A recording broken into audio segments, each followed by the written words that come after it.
और हापुड़ जिले की विधानसभा क्षेत्र में निर्वाचक नामावलियों की विशेष प्रांगण पुनरीक्षक कार्यक्रम एसआईआर को लेकर महत्वपूर्ण प्रेस वार्ता आयोजित की गई। कैंप कार्यालय सभागार गढ़ रोड हापुड़ में यह प्रेस वार्ता जिलाधिकारी अभिषेक पांडे की अध्यक्षता में हुई। इस दौरान डीएम ने पुनरीक्षक कार्यक्रम की रूपरेखा, प्रक्रिया और मतदाता सूची के अधिक सटीक व पारदर्शिता बनाने के लिए किए जा रहे प्रयासों की जानकारी साझा की। वहीं कार्यक्रम का उद्देश्य मतदाता सूची में सुधार, नए मतदाताओं का पंजीकरण और त्रुटियों को समय पर निष्पादन सुनिश्चित करना है। देखिए ये खास खबर। प्रेस के माध्यम से और राजनीतिक दलों की बैठक के माध्यम से हम ये बात बता चुके हैं। उसी बात को हम दोबारा दोहरा रहे हैं आज फिर से कि चुनाव आयोग द्वारा ये जो प्रक्रिया एसआईआर की जा रही है, इसके बहुत स्पष्ट लक्ष्य हैं कि जो भी व्यक्ति किसी भी विधानसभा क्षेत्र का मतदाता होने का अधिकारी है, उसका नाम मतदाता सूची में हर हाल में हो, और जिस भी व्यक्ति का नाम मतदाता सूची में नहीं होना चाहिए, उसका नाम मतदाता सूची में नहीं हो। तो जो भी हमारे हापुड़ के, धौलाना के, गढ़मुक्तेश्वर के वो नागरिक हैं जो कि कानूनन मतदाता बनने के अधिकारी हैं, उनको किसी भी बात का भय, संशय अपने दिमाग में नहीं होना चाहिए। ये प्रक्रिया पूर्ण रूप से स्वच्छ एवं निष्पक्ष है और इस प्रक्रिया का एकमात्र उद्देश्य मतदाता सूची की शुचिता को स्थापित करना है, जिससे कि लोकतंत्र मजबूत हो। गणना प्रपत्र यदि कोई भी मतदाता हस्ताक्षर करके या फिर उसके परिवार का कोई भी सदस्य हस्ताक्षर करके वापस कर देता है, उसका नाम अंतरिम मतदाता सूची में शामिल किया जाएगा। 4 नवंबर से 4 दिसंबर तक जो गणना प्रपत्रों के वितरण का और संकलन का कार्य चल रहा है, इस दौरान बीएलओ को किसी भी प्रकार की पूछताछ का, दस्तावेज मांगने का अधिकार कदापि नहीं है।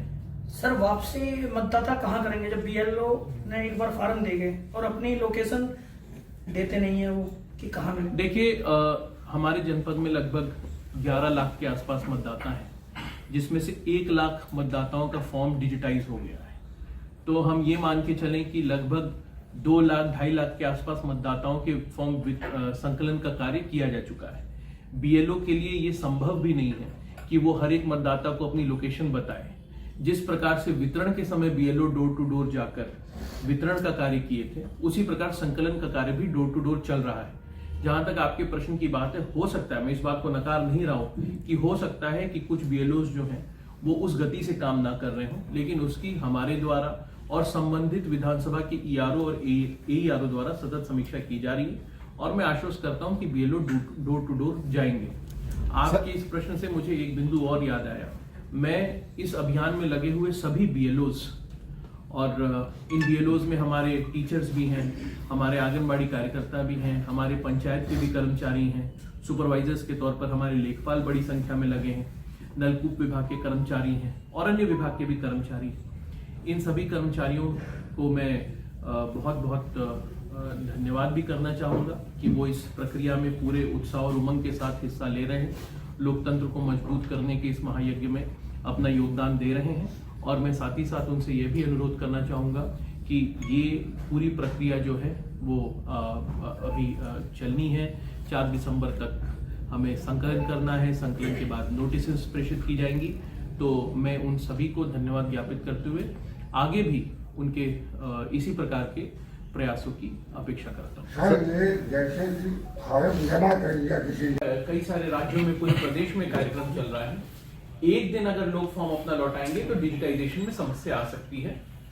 इसलिए मेरा सभी से अनुरोध है कि यदि उन्होंने अपना फॉर्म भर लिया है, फॉर्म भरने में यदि किसी प्रकार की दिक्कत आ रही है तो बीएलओ से संपर्क करें।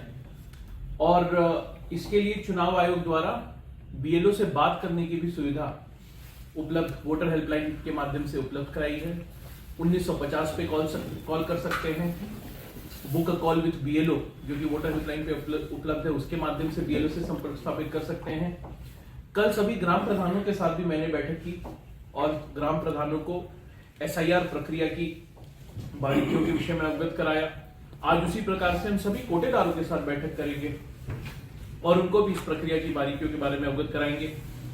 हमारे लगभग 40 के आसपास जिला स्तरीय अधिकारी जो हैं वो अभी भी फील्ड में बीएलओज की हैंड होल्डिंग और मॉनिटरिंग के लिए लगे हुए हैं।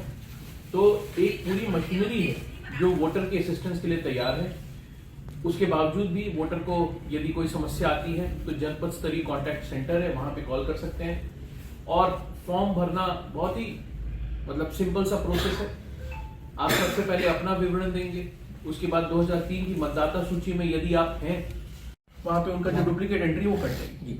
तो ये जो पूरी एसआईआर प्रक्रिया है, इन प्रश्नों का समाधान इसी में है। किसी का 2 जगह नाम है, उसे पता नहीं है कि दूसरी जगह भी मेरा नाम है, तो भाई वो एक अच्छे और जिम्मेदार मतदाता और नागरिक की तरह एक जगह अपना फॉर्म जमा करेगा।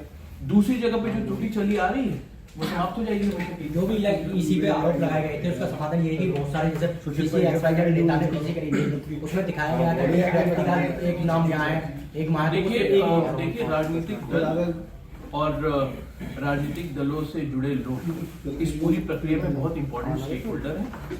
तो किसी भी प्रकार का उनका प्रश्न है उसका हम स्वागत करते हैं, लेकिन पूरे भरोसे के साथ और पूरे विश्वास के साथ मैं आपको ये कहना चाहूंगा कि जिस समस्या की ओर वो इशारा कर रहे हैं कि मान लीजिए किसी मतदाता को नहीं पता, किसी कारणवश उसका नाम 2 जगह है, उस समस्या का समाधान भी इसी एसआईआर प्रक्रिया में ही मतदाता को मात्र एक जगह गणना प्रपत्र जो है वो वापस करना है, दूसरी जगह गणना प्रपत्र वापस नहीं करना है। इससे अपने आप दूसरी जगह पे नाम जो है उसका कैंसिल हो जाएगा।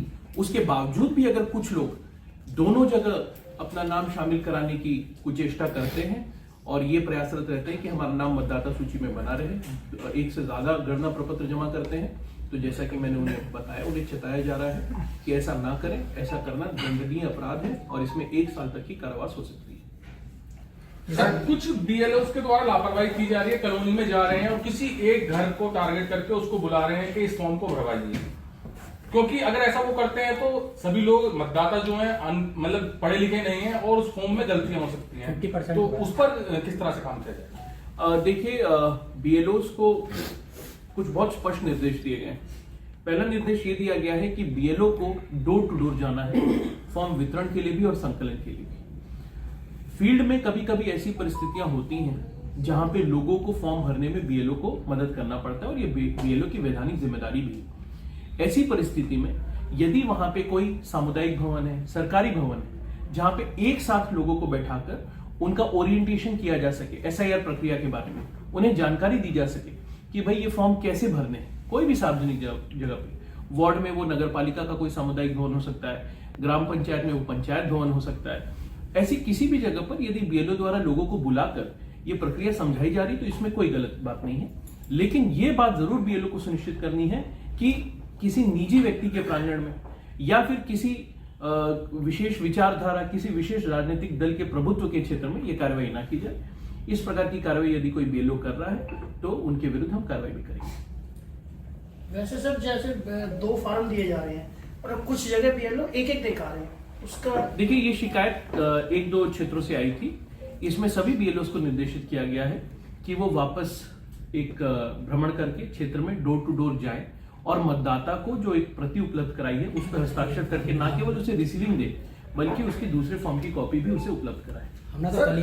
जनपद के 11 लाख से अधिक मतदाताओं के सापेक्ष लगभग 1.25 लाख मतदाताओं का गणना प्रपत्र संकलित किया जा चुका है और जनपद में डिजिटाइजेशन का 10% से अधिक कार्य पूर्ण किया जा चुका है। तो मैं कुछ रिपोर्ट्स को पढ़ रहा था कि मात्र 3% डिजिटाइजेशन हुआ है और ऐसा, तो ये सही नहीं है। 10% से अधिक डिजिटाइजेशन का कार्य हो चुका है और इसके अलावा लगभग 24,000 के आसपास मतदाता हमें ऐसे मिले जो कि या तो मृतक थे या अनुपस्थित थे या फिर उनका नाम मतदाता सूची में 1 से ज्यादा जगह था। आज प्रेस कॉन्फ्रेंस बुलाने की आवश्यकता इसलिए पड़ी क्योंकि कहीं कहीं से सूचना ये मिल रही है कि मतदाताओं का कहना है कि चूंकि ये प्रक्रिया 4 दिसंबर तक चलेगी तो हम फॉर्म 4 दिसंबर को सबमिट करेंगे। आपके माध्यम से मेरी सभी मतदाताओं से अपील है कि यदि उन्होंने अपना फॉर्म भर लिया है और उनको समय से फॉर्म मिल गया है तो वो जल्द से जल्द वो फॉर्म बीएलओ को वापस दे दें, बीएलओ को जमा करा